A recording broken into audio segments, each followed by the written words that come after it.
ये अमरीका कनेडा गए ने, इन्हां दी टिकटां लै लो जी, इन्हां दी टिकटां लै लो।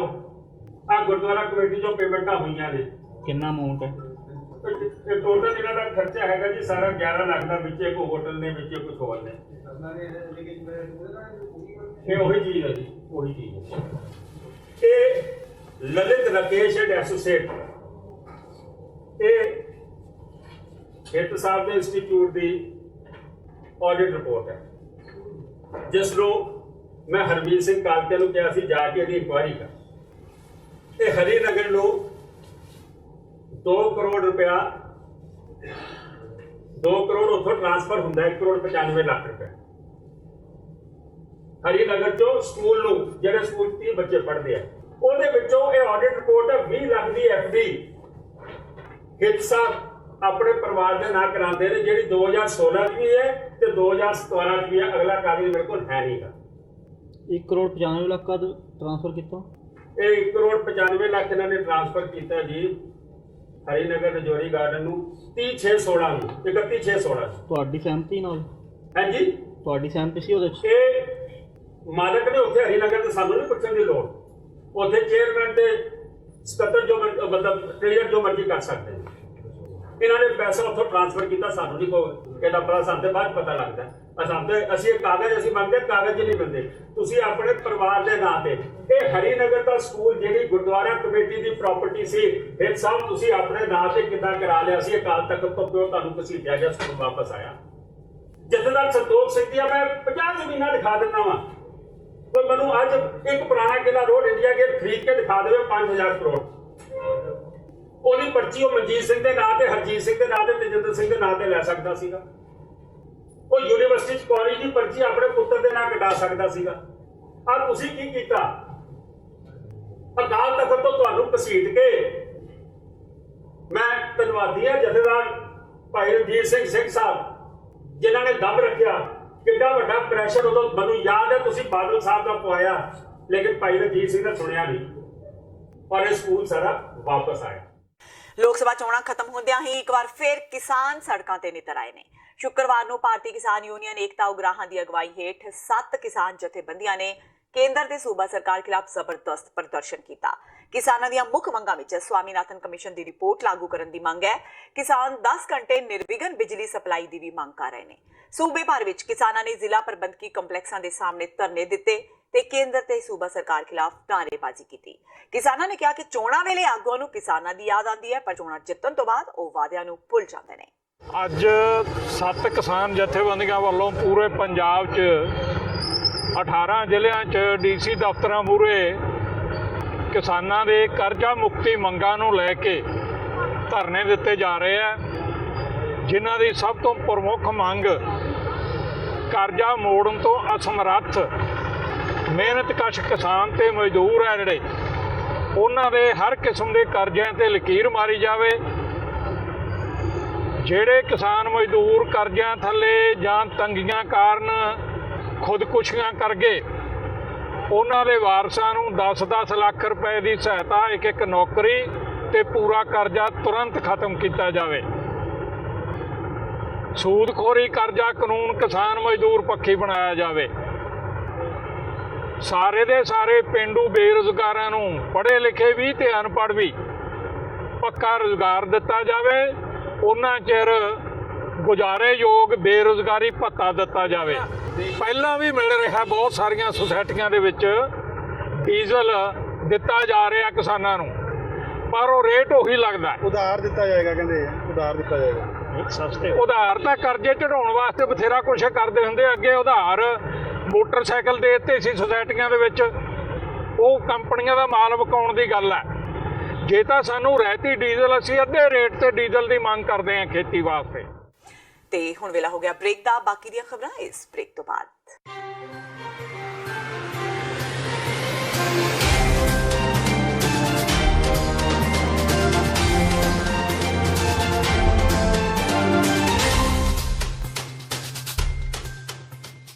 शहीदां दे सरताज श्री गुरु अर्जन देव जी महाराज की शहादत ते जून 1984 ਦੇ ਸ਼ਹੀਦਾਂ ਦੀ ਯਾਦ ਵਿੱਚ 9 ਜੂਨ 2019 ਦਿਨ ਐਤਵਾਰ ਨੂੰ ਸਵੇਰੇ 11 ਵਜੇ ਸੈਨ ਫਰਾਂਸਿਸਕੋ ਸ਼ਹਿਰ ਵਿਖੇ ਰਿਮੈਂਬਰੈਂਸ ਮਾਰਚ ਤੇ ਫਰੀडम ਰੈਲੀ ਕੱਢੀ ਜਾ ਰਹੀ ਹੈ। ਕੈਲੀਫੋਰਨੀਆ ਦੀਆਂ ਸਮੂਹ ਪੰਥਕ ਜਥੇਬੰਦੀਆਂ ਤੇ ਗੁਰਦੁਆਰਾ ਕਮੇਟੀਆਂ ਵੱਲੋਂ ਸਮੂਹ ਸੰਗਤਾਂ ਨੂੰ ਖਾਲਸਾ ਰਾਜ ਦੀ ਮੁਕੰਮਲ ਪ੍ਰਾਪਤੀ ਲਈ ਇਸ ਮਾਰਚ ਵਿੱਚ ਸ਼ਾਮਿਲ ਹੋਣ ਦੀ ਬੇਨਤੀ ਕੀਤੀ ਜਾਂਦੀ ਹੈ। ਵਧੇਰੇ ਜਾਣਕਾਰੀ ਲਈ ਤੁਸੀਂ ਹੇਠ ਦਿੱਤੇ ਨੰਬਰ ਤੇ ਸੰਪਰਕ ਕਰ ਸਕਦੇ ਹੋ।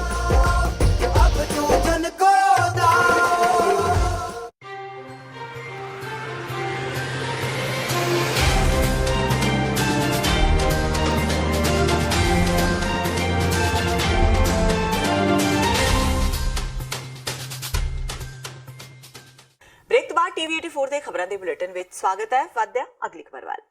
ਫਰੀਦਕੋਟ ਵਿੱਚ CIA ਦੀ ਹਿਰਾਸਤ ਵਿੱਚ ਮਾਰੇ ਗਏ ਨੌਜਵਾਨ ਜਸਪਾਲ ਸਿੰਘ ਦੀ ਲਾਸ਼ ਬਾਰੇ ਨਵਾਂ ਮੋੜ ਆਇਆ ਹੈ। ਹਨੂਮਾਨਗੜ੍ਹ ਦੇ ਪਿੰਡ ਮਸੀਤਾ ਨਜ਼ਦੀਕ ਰਾਜਸਥਾਨ ਫੀਡਰ ਹੈਡ ਤੋਂ ਮਿਲੀ ਲਾਸ਼ ਜਸਪਾਲ ਸਿੰਘ ਦੇ ਮਾਤਾ-ਪਿਤਾ ਵੱਲੋਂ ਨਕਾਰ ਦਿੱਤੀ ਗਈ ਹੈ, ਜਦਕਿ ਪੁਲਿਸ ਨੇ ਜਸਪਾਲ ਦੀ ਲਾਸ਼ ਹੋਣ ਦਾ ਦਾਅਵਾ ਕੀਤਾ ਸੀ। ਜਸਪਾਲ ਸਿੰਘ ਦੇ ਮਾਮਾ ਗੁਰਚਰਨ ਸਿੰਘ ਨੇ ਅੱਜ ਇੱਥੇ ਧਰਨੇ ਦੌਰਾਨ ਦੱਸਿਆ ਕਿ ਜਸਪਾਲ ਦੇ ਮਾਤਾ-ਪਿਤਾ ਨੇ ਹਨੂਮਾਨਗੜ੍ਹ ਪਹੁੰਚ ਕੇ ਲਾਸ਼ ਦੀ ਸ਼ਨਾਖਤ ਕੀਤੀ ਹੈ, ਜਿਸ ਤੋਂ ਬਾਅਦ ਉਹਨਾਂ ਕਿਹਾ ਕਿ ਲਾਸ਼ ਜਸਪਾਲ ਦੀ ਨਹੀਂ ਹੈ। ਉਹਨਾਂ ਕਿਹਾ ਕਿ ਜਸਪਾਲ ਦਾ ਕੱਦ 5 ਫੁੱਟ 4 ਇੰਚ ਸੀ, ਪਰੰਤੂ ਬਰਾਮਦ ਹੋਈ ਲਾਸ਼ ਦਾ ਕੱਦ 5 ਫੁੱਟ 10 ਇੰਚ ਹੈ ਤੇ ਜਿਹੜੀ ਲਾਸ਼ ਬਰਾਮਦ ਹੋਈ ਹੈ ਉਹ 3-4 ਦਿਨ ਪਹਿਲਾਂ ਦੀ ਹੈ, ਪਰੰਤੂ ਜਸਪਾਲ ਸਿੰਘ ਦੀ ਲਾਸ਼ 11 ਦਿਨ ਪਹਿਲਾਂ ਪਾਣੀ ਵਿੱਚ ਸੁੱਟੀ ਗਈ ਸੀ। ਜਸਪਾਲ ਸਿੰਘ ਦੇ ਮਾਮਾ ਗੁਰਚਰਨ ਸਿੰਘ ਤੇ ਐਕਸ਼ਨ ਕਮੇਟੀ ਨੇ ਕਿਹਾ ਕਿ ਲਾਸ਼ ਮਿਲਣ ਤੇ ਇਨਸਾਫ ਮਿਲਣ ਤੱਕ ਇਹ ਧਰਨਾ ਜਾਰੀ ਰਹੇਗਾ। ਨਹੀਂ ਜੀ, ਉਹ ਡੈੱਡ ਬੋਡੀ ਮੇਰੀ ਮਾਤਾ ਵੀ ਗਈ ਸੀ, ਡੈਡੀ ਵੀ ਨਾਲ ਗਿਆ ਸੀ, 2-3 ਰਿਸ਼ਤੇਦਾਰ ਹੋਰ ਗਏ ਜੀ। ਉਹ ਡੈੱਡ ਬੋਡੀ ਨਹੀਂ ਜਸਪਾਲ ਦੀ ਨਹੀਂ ਜੀ। ਇੱਕ ਤਾਂ ਉਹਦਾ ਕੱਦ ਜ਼ਿਆਦਾ ਜੀ, ਇੱਕ ਡਾਕਟਰ ਸਾਹਿਬ ਨੇ ਉੱਥੋਂ ਦੱਸਿਆ ਵੀ ਇਹ ਜਿਹੜੀ ਲਾਸ਼ ਹੈ ਜਾਂ ਵੱਧ ਤੋਂ ਵੱਧ 5 ਜਾਂ 6 ਦਿਨਾਂ ਦੀ ਹੈ ਜੀ, ਇਹ ਤੋਂ ਜ਼ਿਆਦਾ ਨਹੀਂ। ਆਪਣੇ 'ਚ 11-12 ਦਿਨ ਹੋ ਗਏ ਜੀ। ਡੈੱਡ ਬੋਡੀ ਜਸਪਾਲ ਦੀ ਨਹੀਂ ਗਈ ਜੀ। ਹਾਂਜੀ, ਪੁਲਿਸ ਇਹ ਕਹਿ ਕੇ ਲੈ ਕੇ ਗਈ ਸੀ ਤੁਹਾਨੂੰ ਵੀ ਇਹ ਪਛਾਣ ਵਾਸਤੇ? ਹਾਂਜੀ, ਉਹਨੇ ਕਿਹਾ ਜਸਪਾਲ ਦੀ ਬੋਡੀ ਮਿਲ ਗਈ ਤੇ ਪਛਾਣ ਕਰ ਲਓ ਜੀ। ਪਰ ਸਵੇਰ 4 ਵਜੇ ਦੇ ਗਏ, ਹੁਣ ਮੁੰਡੇ ਆਉਂਦੇ ਆ ਜੀ, ਤੇ ਉਹਨਾਂ ਨੇ ਕਿਹਾ ਨਹੀਂ ਜੀ। ਨਾਲੇ ਉਹਦਾ ਕੱਦ ਵੀ 5 ਫੁੱਟ ਤੇ 11 ਇੰਚ ਹੈ ਜੀ। ਜਿਹੜੀ ਲਾਸ਼ ਮਿਲੀ ਇਹਦਾ ਕੱਦ 5 ਫੁੱਟ ਤੇ 3 ਇੰਚ ਸੀ। ਹਾਂਜੀ, ਮੰਨਦੇ ਹੋ ਵੀ ਉਹ ਬੋਡੀ ਨਹੀਂ ਹੈ? ਨਹੀਂ ਜੀ, ਉਹਦੀ ਡੈਡ ਬੋਡੀ ਨਹੀਂ। ਨਾਲੇ ਇਹਦੀ ਉਮਰ ਵੀ ਵੇਖਣ ਤੋਂ ਹੀ ਵੱਧ ਲੱਗ ਰਹੀ ਹੈ ਜੀ। ਉਹ 22-23 ਸਾਲਾਂ ਦਾ ਸਰ ਹੈ। ਪੰਜਾਬ ਵਿੱਚ ਜਬਰ ਜਨਾਹ ਦੀਆਂ ਘਟਨਾਵਾਂ ਲਗਾਤਾਰ ਵਧਦੀਆਂ ਜਾ ਰਹੀਆਂ ਨੇ, ਜਿਸ ਦੌਰਾਨ ਹੁਣ ਤੱਕ ਪੰਜਾਬ ਦੀਆਂ ਅਨੇਕਾਂ ਧੀਆਂ ਇਸ ਅੱਗ ਵਿੱਚ ਸੜ ਕੇ ਸੁਆਹ ਹੋ ਚੁੱਕੀਆਂ ਨੇ। ਅਜਿਹਾ ਹੀ ਇੱਕ ਹੋਰ ਮਾਮਲਾ ਕਪੂਰਥਲਾ ਤੋਂ ਸਾਹਮਣੇ ਆਇਆ ਹੈ, ਜਿੱਥੇ ਸੱਤਾਧਾਰੀ ਕਾਂਗਰਸ ਪਾਰਟੀ ਦੇ ਕਪੂਰਥਲਾ ਦੇ ਕਾਂਗਰਸ ਗ੍ਰੀਵੈਂਸ ਸੈੱਲ ਦੇ ਚੇਅਰਮੈਨ ਦਰਸ਼ਨ ਕੁਮਾਰ ਤੇ ਆਰੋਪ ਲੱਗੇ ਨੇ ਕਿ ਉਸਨੇ ਘਰ ਕੰਮ ਕਰਨ ਆਉਂਦੀ ਮਹਿਲਾ ਦੇ ਨਾਲ ਬਲਾਤਕਾਰ ਕਰਨ ਦੀ ਕੋਸ਼ਿਸ਼ ਕੀਤੀ। ਪੀੜਤ ਦੇ ਨਾਲ ਉਸਦੀ ਛੋਟੀ ਭੈਣ ਵੀ ਕੰਮ ਕਰਨ ਆਈ ਸੀ। ਉਸ ਮੁਤਾਬਕ ਆਪਣੀ ਭੈਣ ਨਾਲ ਜ਼ਬਰਦਸਤੀ ਹੁੰਦਿਆਂ ਦੇਖ ਉਹ ਆਪਣੇ ਘਰ ਨੂੰ ਭੱਜੀ ਤੇ ਪਰਿਵਾਰ ਸਮੇਤ ਇਲਾਕਾ ਨਿਵਾਸੀਆਂ ਨੂੰ ਨਾਲ ਲੈ ਕੇ ਆਈ, ਜਿਸ ਤੋਂ ਬਾਅਦ ਦਰਸ਼ਨ ਲਾਲ ਨੂੰ ਰੰਗੇ ਹੱਥੀ ਫੜਿਆ ਗਿਆ। ਗੁੱਸੇ ਵਿੱਚ ਆਏ ਲੋਕਾਂ ਨੇ ਉਸ ਨਾਲ ਕੁੱਟਮਾਰ ਕੀਤੀ। ਇਸ ਘਟਨਾ ਦੀ ਸੂਚਨਾ ਮਿਲਦਿਆਂ ਹੀ ਸਥਾਨਕ ਪੁਲਿਸ ਮੌਕੇ ਤੇ ਪਹੁੰਚੀ ਤੇ ਘਟਨਾ ਸਥਾਨ ਦਾ ਜਾਇਜ਼ਾ ਲੈਂਦੇ ਤਫਤੀਸ਼ ਸ਼ੁਰੂ ਕਰ ਦਿੱਤੀ ਹੈ। ਆਉਣ ਵਾਲੇ ਸਮੇਂ ਵਿੱਚ ਦੇਖਣਾ ਹੋਵੇਗਾ ਕਿ ਪੁਲਿਸ ਕੀ ਖੁਲਾਸਾ ਕਰਦੀ ਹੈ। ਉਹਨੇ ਕਮਰੇ ਦੀ ਕੁੰਡੀ ਲਾ ਕੇ ਮੈਨੂੰ ਜ਼ਬਰਦਸਤੀ ਕਰਨ ਦੀ ਕੋਸ਼ਿਸ਼ ਤੇ ਮੈਂ ਆਪਣੀ ਭੈਣ ਨੂੰ ਦੱਸਿਆ ਤਾਂ ਉਹ ਰੋਕ ਲਾ ਕੇ ਸਾਰਿਆਂ ਨੂੰ ਪੱਟ ਕੇ ਉਹਨਾਂ ਨੂੰ ਕੱਢਿਆ। ਅੱਛਾ, ਕੀ ਨਾਮ ਸੀ ਜਿਹੜੇ ਬੰਦੇ ਵੱਲੋਂ ਇਹ ਹਰਕਤ ਕੀਤੀ ਗਈ? ਅੱਜ ਕਿੰਨੇ ਟਾਈਮ ਤੋਂ ਉੱਥੇ ਕੰਮ ਕਰਦੇ ਸੀ? ਉਮਰ ਕਿੰਨੀ ਉਹਨਾਂ ਦੀ? ਉਮਰ ਉਹਨਾਂ ਦੀ 60 ਸਾਲ। ਜਿਹੜੇ ਦਰਸ਼ਨ ਸਿੰਘ ਆ ਇੱਥੇ ਬਰੋਡ ਕਲੋਨੀ ਦੇ, ਹਾਂ, ਉਹਨਾਂ ਦੇ ਘਰ ਮੇਰੀ ਸਿਸਟਰ ਕੰਮ ਕਰਨ ਜਾਂਦੇ ਆ। 2 ਭੈਣਾਂ ਦੋਨੇ ਜਾਂਦੀਆਂ ਕੰਮ ਕਰਨ, ਤੇ ਅੱਜ ਸਵੇਰੇ ਵੀ ਗਏ ਸੀ 9-9:30 ਦੇ ਕਰੀਬ। ਬਾਅਦ ਵਿੱਚ ਉਹਨਾਂ ਨੇ ਜਦੋਂ ਕੰਮ ਕਰਨ ਗਿਆ ਅੰਦਰੋਂ ਕੁੰਡਾ ਲਾ ਲਿਆ ਤੇ ਛੋਟੀ ਭੈਣ ਨੇ ਘਰੇ ਆਣ ਕੇ ਦੱਸਿਆ ਮੰਮੀ ਨੂੰ ਵੀ ਮੰਮੀ ਇੱਦਾਂ ਗੱਲ ਆ। ਬਾਅਦ ਵਿੱਚ ਪਿੰਡ ਦੇ ਸਾਰੇ ਜਾਣੇ ਨਹੀਂ ਗਏ ਤੇ ਤਾਂ ਵੀ 15-20 ਮਿੰਟ ਉਹਨੇ ਕੁੰਡਾ ਨਹੀਂ ਖੋਲ੍ਹਿਆ, ਅੰਦਰੋਂ ਦਰਵਾਜ਼ਾ ਨਹੀਂ ਖੋਲ੍ਹਦਾ ਪਿਆ ਸੀਗਾ। ਤੇ ਬਾਅਦ ਵਿੱਚ ਪੁਲਿਸ ਨੂੰ ਫੋਨ ਕੀਤਾ, ਪੁਲਿਸ ਵੀ 15-20 ਮਿੰਟ ਨਹੀਂ ਗਈ ਉੱਥੇ, ਮੌਕੇ ਤੇ ਨਹੀਂ ਪਹੁੰਚੀ ਤੇ ਕਾਫੀ ਦੇਰ ਡੀਕ ਰਿਹਾ। 1-1.5 ਘੰਟਾ ਲੱਗ ਗਿਆ ਪੁਲਿਸ ਆਈ ਨੂੰ। ਬਾਅਦ ਵਿੱਚ ਪੁਲਿਸ ਆਈ ਤੇ ਉਹਨਾਂ ਨੂੰ ਲੈ ਕੇ ਆਂਦਾ।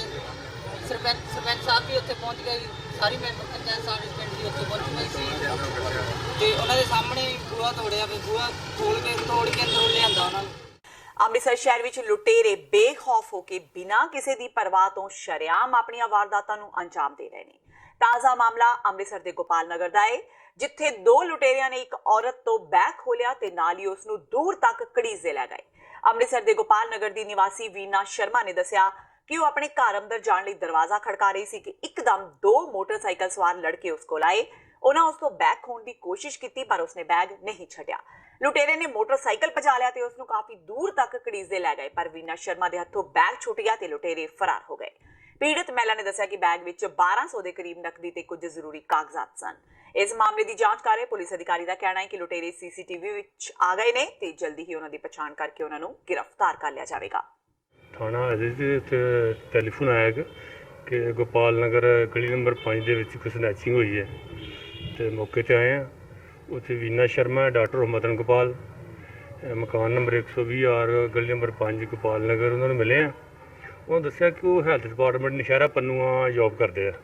तो अपनी ड्यूटी खत्म करके तो अज बस स्टैंड तो उतर के अपने घर आए आ। जो अपनी गली एंटर किया तो पिछों दो मुने नौजवान आए ने पैशन मोटरसाइकिल से। उन्होंने मूँह खुले सी लेकिन उन्होंने CCTV कैमरे लगे ने चैक किया वा मोटरसाइकिल का नंबर बिल्कुल क्लीयर आया, उन्होंने शक्लों बिल्कुल क्लीयर आईयां ने। ते बाकी FI लॉज करके नैक्सट तफ्तीश कर रहे हैं जल्दी। ਉਹਦੇ ਵਿੱਚ ਲਿਫਾਫੇ 'ਚ ਇੱਕ ਉਹਨਾਂ ਦੇ ਘਰ ਦੀਆਂ ਚਾਬੀਆਂ ਸੀਗੀਆਂ, ਇੱਕ ਜ਼ਰੂਰੀ ਕਾਗਜ਼ਾਤ ਸੀ, 1200 ਰੁਪਇਆ ਤੇ ਇੱਕ ਮੋਬਾਈਲ ਸੀ ਜਿਹੜਾ ਖੋ ਕੇ। ਸੱਟ ਵਗੈਰਾ ਵੀ ਲੱਗੀ ਹੈ? ਨਹੀਂ, ਸੱਟ ਤੋਂ ਬਚਾਅ ਹੋ ਗਿਆ ਜੀ।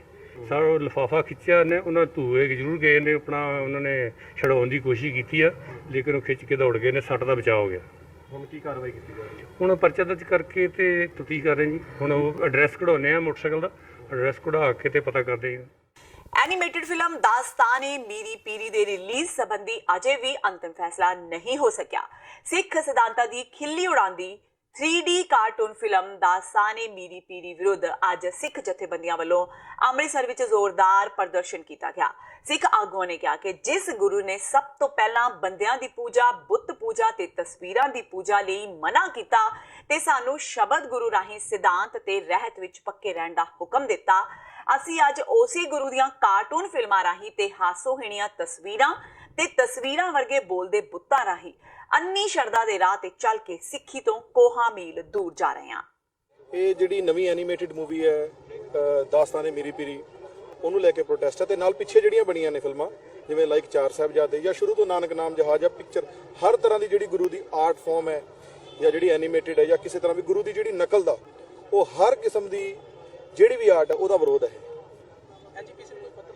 ਹਾਂਜੀ, ਕਾਫੀ ਪੱਤਰ ਲਿਖੇ ਹੈ SGPC ਨੂੰ। ਉਹ ਇਹ ਹੈ ਵੀ SGPC ਗੱਲ ਨੂੰ ਡਿਲਿਊਟ ਕਰ ਰਹੀ ਹੈ, ਪਤਲਾ ਕਰ ਰਹੀ ਹੈ, ਜਿਵੇਂ ਇੱਕ ਛੋਟੀ ਧਿਰ ਹੁੰਦੀ ਹੈ ਉਹਨੂੰ ਸੀਰੀਅਸਲੀ ਲਿਆ ਜਾ ਰਿਹਾ, ਉਹ ਕੰਮ ਹੋ ਰਿਹਾ। ਕਾਫੀ ਜ਼ਿਆਦਾ ਪੱਤਰ ਲਿਖਣ ਵਾਲੇ ਪਤਾ ਹੀ ਲੱਗ ਗਿਆ, SGPC ਦੇ ਕੋਲ ਹੀ ਖੜੇ ਆ। ਦੇਖੋ ਐਵੇਂ ਹੈ ਵੀ ਫਿਲਮ ਇਸ ਤਰ੍ਹਾਂ ਹੈਗਾ ਵੀ ਸਿੱਖਾਂ ਦੀ ਜਿਹੜੀ ਕੋਮਲਤਾ ਨਾ, ਉਹ ਜਿਹੜੀ ਸ਼ਰਧਾ ਸਿੱਖਾਂ ਦੀ, ਉਹਦੇ ਤੇ ਸੱਟ ਹੈ ਇਹ।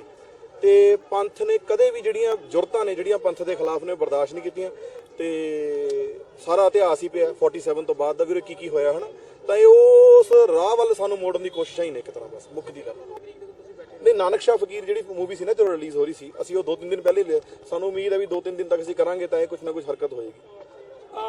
ਸਿੱਖ ਸੰਗਤ ਵੱਲੋਂ, ਸਮੂਹ ਸੰਗਤ ਵੱਲੋਂ ਜਿਹੜਾ ਮਰਜ਼ੀ ਇੱਥੇ ਆ ਸਕਦਾ ਵਾ ਤੇ ਜਿਹੜਾ ਮਰਜ਼ੀ ਇੱਥੇ ਆਇਆ ਵਾ।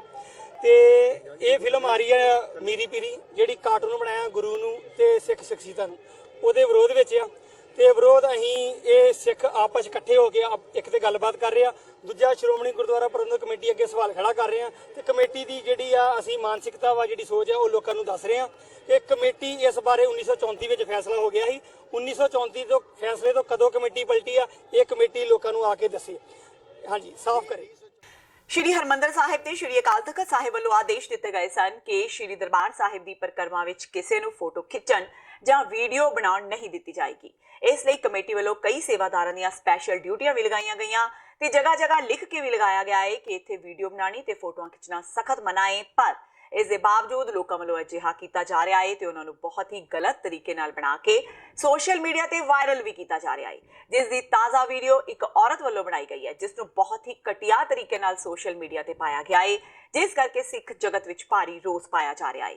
ਵੱਖ-ਵੱਖ ਸਿੱਖ ਜਥੇਬੰਦੀਆਂ ਨੇ ਸ਼੍ਰੋਮਣੀ ਕਮੇਟੀ ਤੇ ਸ਼੍ਰੀ ਅਕਾਲ ਤਖਤ ਸਾਹਿਬ ਤੋਂ ਮੰਗ ਕੀਤੀ ਹੈ ਕਿ ਪਰਿਕਰਮਾ ਵਿੱਚ ਹੋਰ ਸੇਵਾਦਾਰਾਂ ਦੀਆਂ ਡਿਊਟੀਆਂ ਲਗਾਈਆਂ ਜਾਣ ਤੇ ਉਹਨਾਂ ਨੂੰ ਵੀ ਸਖਤ ਹਦਾਇਤਾਂ ਕੀਤੀਆਂ ਜਾਣ ਕਿ ਕਿਸੇ ਵੀ ਵਿਅਕਤੀ ਨੂੰ ਫੋਟੋ ਖਿੱਚਣ ਤੇ ਵੀਡੀਓ ਨਾ ਬਣਾਉਣ ਦਿੱਤੀ ਜਾਵੇ। ਅਮਰੀਕਾ ਦੇ ਸੂਬੇ ਕਨੈਟਿਕਟ ਨੇ ਪਿਛਲੇ ਸਾਲ ਜਿੱਥੇ 1 ਨਵੰਬਰ ਨੂੰ ਬਿੱਲ ਪਾਸ ਕਰਕੇ ਹਰ ਸਾਲ ਸਿੱਖ ਜੀਨੋਸਾਈਡ ਰਿਮੈਂਬਰੈਂਸ ਡੇ ਵਜੋਂ ਮਨਾਉਣ ਦਾ ਐਲਾਨ ਕੀਤਾ ਸੀ ਤੇ ਇਸ ਸਾਲ ਅਪ੍ਰੈਲ 14 ਨੂੰ ਨੈਸ਼ਨਲ ਸਿੱਖ ਡੇ ਵਜੋਂ ਮਾਨਤਾ ਦੇਣ ਉਪਰੰਤ ਹੁਣ 1984 ਸਿੱਖ ਕਤਲੇਆਮ ਦੀ ਯਾਦਗਾਰ ਬਣਾ ਕੇ ਵਿਸ਼ਵ ਵਿੱਚ ਵਸਦੇ ਸਿੱਖਾਂ ਦਾ ਕੱਦ ਮਾਣ ਨਾਲ ਉੱਚਾ ਕਰ ਦਿੱਤਾ ਹੈ। 1 ਜੂਨ ਨੂੰ ਵਿਸ਼ੇਸ਼ ਸਮਾਗਮ ਨਾਰਵਿਚ ਦੀ ਸਿਟੀ ਲਾਇਬ੍ਰੇਰੀ ਵਿੱਚ ਕੀਤਾ ਜਾ ਰਿਹਾ ਹੈ, ਜਿੱਥੇ ਨਾਰਵਿਚ ਦੇ ਮੇਅਰ ਤੇ ਸਟੇਟ ਦੇ ਲੀਡਰਾਂ ਵੱਲੋਂ ਯਾਦਗਾਰ ਦਾ ਉਦਘਾਟਨ ਕੀਤਾ ਜਾਵੇਗਾ ਤੇ 1 ਜੂਨ ਨੂੰ ਸਿੱਖ ਮੈਮੋਰੀਅਲ ਡੇ ਵਜੋਂ ਪਾਸ ਕੀਤਾ ਜਾਏਗਾ।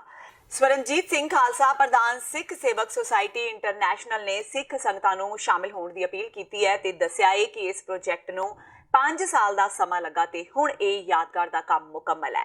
ਜਿੱਥੇ 1 ਜੂਨ ਨੂੰ ਸਿੱਖ ਮੈਮੋਰੀਅਲ ਡੇ ਵਜੋਂ ਮਾਨਤਾ ਦਿੱਤੀ ਗਈ ਹੈ, ਉੱਥੇ ਘੱਲੂਘਾਰਾ 1984 ਨੂੰ ਮਾਨਤਾ ਦਿੰਦਿਆਂ ਕਨੈਟੀਕਟ ਸਟੇਟ ਅਸੈਂਬਲੀ ਨੇ ਜੂਨ ਮਹੀਨੇ ਨੂੰ ਸਿੱਖ ਮੈਮੋਰੀਅਲ ਮੰਥ ਵਜੋਂ ਮਾਨਤਾ ਦਿੱਤੀ ਹੈ। ਵਾਹਿਗੁਰੂ ਜੀ ਕਾ ਖਾਲਸਾ, ਵਾਹਿਗੁਰੂ ਜੀ ਕੀ ਫਤਿਹ। ਸਾਰਿਆਂ ਨੂੰ ਬੇਨਤੀ ਕੀਤੀ ਜਾਂਦੀ ਹੈ 1 ਜੂਨ ਸ਼ਨੀਵਾਰ ਠੀਕ 12 ਵਜੇ ਅਸੀਂ 1984 ਸਿੱਖ ਮੈਸੇਕਰ 35ਵੀਂ ਸਾਲਗਿਰਾ, ਜਿਵੇਂ ਕਿ ਤੁਸੀਂ ਜਾਣਦੇ ਹੋ, ਦਰਬਾਰ ਸਾਹਿਬ ਦੇ ਉੱਤੇ ਹਮਲੇ ਦੀ ਮਨਾਈ ਜਾ ਰਹੀ ਹੈ ਕਨੈਟੀਕਟ ਦੇ ਸ਼ਹਿਰ ਨਾਰਵਿਚ ਦੇ ਵਿੱਚ, ਜਿੱਥੇ 1984 ਦਾ ਇੱਕ ਮੈਮੋਰੀਅਲ ਵੀ ਤਿਆਰ ਕੀਤਾ ਗਿਆ ਜਿਹਦਾ ਉਦਘਾਟਨ ਕਰਨਾ। ਆਪ ਜੀ ਸਾਰਿਆਂ ਨੂੰ ਬੇਨਤੀ ਕੀਤੀ ਜਾਂਦੀ ਹੈ ਵੀ ਇਸ ਪ੍ਰੋਗਰਾਮ ਤੇ ਹੁਣ ਆ ਕੇ ਪਹੁੰਚੋ ਤਾਂ ਜੋ ਆਪਣੀ ਅਸੀਂ ਸਟਰੈਂਥ ਤੇ ਯੂਨਿਟੀ ਦਾ ਪ੍ਰਗਟਾਵਾ ਕਰ ਸਕੀਏ। ਤੇ ਜਿਵੇਂ ਤੁਸੀਂ ਜਾਣਦੇ ਹੋ ਵੀ ਸਟੇਟ ਆਫ ਕਨੈਟੀਕਟ ਨੇ ਵੀ ਐਲਾਨ ਕੀਤਾ ਹੈ ਵੀ June 1 as a Sikh memorial day and month of June as a Sikh memorial month. So ਇਹ ਵੀ ਦੋ ਵੱਡੀਆਂ ਅਨਾਉਂਸਮੈਂਟ ਸਟੇਟਸ ਤੇ ਸਿਟੀ ਦੇ ਅਫੀਸ਼ੀਅਲਸ ਨੇ ਆ ਕੇ ਉੱਥੇ ਕਰਨੀਆਂ ਨੇ। ਸੋ ਮੇਰੀ ਇੱਕ ਵਾਰ ਪੁਰਜੋਰ ਬੇਨਤੀ ਸਾਰੀ ਨਾਨਕ ਨਾਮਲੇਵਾ ਸੰਗਤ ਨੂੰ ਵੀ ਜ਼ਰੂਰ ਇਸ ਮੌਕੇ ਤੇ ਹੁਮ ਆ ਕੇ ਪਹੁੰਚੋ। ਵਾਹਿਗੁਰੂ ਜੀ ਕਾ ਖਾਲਸਾ, ਵਾਹਿਗੁਰੂ ਜੀ ਕੀ ਫਤਿਹ। ਤੇ ਇਹ ਸਨ ਹੁਣ ਤੱਕ ਦੀਆਂ ਖਬਰਾਂ। ਜਾਂਦੇ ਇੱਕ ਵਾਰ ਫੇਰ ਨਜ਼ਰ ਮਾਰਦੇ ਹਾਂ ਮੁੱਖ ਖਬਰਾਂ ਤੇ। ਪੰਜਾਬ ਨਾਲ ਸੰਬੰਧਿਤ 3 ਸਿਆਸਤਦਾਨਾਂ ਨੂੰ ਮੋਦੀ ਦੀ ਕੈਬਨਿਟ ਵਿੱਚ ਮਿਲੀ ਜਗ੍ਹਾ। Harsimrat Badal food processing minister, Hardeep Singh Puri ਨੂੰ ਮਕਾਨ ਉਸਾਰੀ ਤੇ ਸ਼ਹਿਰੀ ਮਾਮਲਿਆਂ ਦਾ ਵਿਭਾਗ, ਜਦਕਿ ਸੋਮ ਪ੍ਰਕਾਸ਼ ਬਣੇ ਵਣਜ ਤੇ ਉਦਯੋਗ ਵਿਭਾਗ ਦੇ ਰਾਜ ਮੰਤਰੀ। ਸੂਬੇ ਦੀ ਅਫਸਰਸ਼ਾਹੀ ਤੇ ਕੈਪਟਨ ਦੇਹੀ ਵਿਧਾਇਕਾਂ ਨੇ ਚੁੱਕੀ ਉਂਗਲ, ਕਿਹਾ ਅਫਸਰਸ਼ਾਹੀ ਬੇਹੱਦ ਭਾਰੂ, ਇਸ ਨੂੰ ਨੱਥ ਪਾਉਣ ਦੀ ਲੋੜ। ਜਦਕਿ ਤ੍ਰਿਪਤ ਰਜਿੰਦਰ ਸਿੰਘ ਬਾਜਵਾ ਨੇ ਕਿਹਾ ਕੈਪਟਨ ਅਮਰਿੰਦਰ ਸਿੰਘ ਦੀ ਅਫਸਰਸ਼ਾਹੀ ਤੇ ਹੈ ਪੂਰੀ ਪਕੜ। ਫਰਜ਼ੀ ਐਨਕਾਊਂਟਰ ਮਾਮਲੇ ਵਿੱਚ ਹਾਈਕੋਰਟ ਦਾ ਸਖਤ ਰੁਖ। ਮੁਅੱਤਲ ਆਈਜੀ ਪਰਮਰਾਜ ਸਿੰਘ ਉਬਰਾ ਨੰਗਲ ਖਿਲਾਫ ਫਰਜ਼ੀ ਐਨਕਾਊਂਟਰ ਦੇ ਮਾਮਲੇ ਦੀ ਜਾਂਚ ਲਈ ਨਵੀਂ ਬਣੇਗੀ ਐਸਆਈਟੀ। ਪੰਜਾਬ ਪੁਲਿਸ ਦਾ ਦਾਅਵਾ, ਆਈਐਸਆਈ ਸਮਰਥਨ ਪ੍ਰਾਪਤ ਬੱਬਰ ਖਾਲਸਾ ਇੰਟਰਨੈਸ਼ਨਲ ਸੰਗਠਨ ਦੇ 2 ਮੈਂਬਰ ਗ੍ਰਿਫਤਾਰ। ਪੁਲਿਸ ਦਾ ਦਾਅਵਾ, ਸੂਬੇ ਵਿੱਚ ਮਾਹੌਲ ਖਰਾਬ ਕਰਨਾ ਚਾਹੁੰਦੇ ਸਨ ਦੋਵੇਂ ਵਿਅਕਤੀ। ਤੇ ਚੋਣਾਂ ਖਤਮ ਹੁੰਦਿਆਂ ਹੀ ਇੱਕ ਵਾਰ ਫਿਰ ਕਿਸਾਨ ਉਤਰੇ ਸੜਕਾਂ ਤੇ। ਭਾਰਤੀ ਕਿਸਾਨ ਯੂਨੀਅਨ ਏਕਤਾ ਉਗਰਾਹਾਂ ਦੀ ਅਗਵਾਈ ਹੇਠ 7 ਕਿਸਾਨ ਜਥੇਬੰਦੀਆਂ ਨੇ ਕੇਂਦਰ ਤੇ ਸੂਬਾ ਸਰਕਾਰ ਖਿਲਾਫ ਕੀਤਾ ਜ਼ਬਰਦਸਤ ਪ੍ਰਦਰਸ਼ਨ। ਸਵਾਮੀਨਾਥਨ ਕਮਿਸ਼ਨ ਦੀ ਰਿਪੋਰਟ ਲਾਗੂ ਕਰਵਾਉਣ ਤੇ ਨਿਰਵਿਘਨ ਬਿਜਲੀ ਦੀ ਸਪਲਾਈ ਦੀ ਮੰਗ ਕਰ ਰਹੇ ਨੇ ਕਿਸਾਨ। ਇਸ ਦੇ ਨਾਲ ਹੀ TV 84 ਦਾ ਖਬਰਾਂ ਦਾ ਇਹ ਬੁਲੇਟਿਨ ਖਤਮ ਹੁੰਦਾ ਹੈ। ਮੈਨੂੰ ਹਰਪ੍ਰੀਤ ਕੌਰ ਨੂੰ ਦਿਓ ਇਜਾਜ਼ਤ। ਸਤਿ ਸ਼੍ਰੀ ਅਕਾਲ।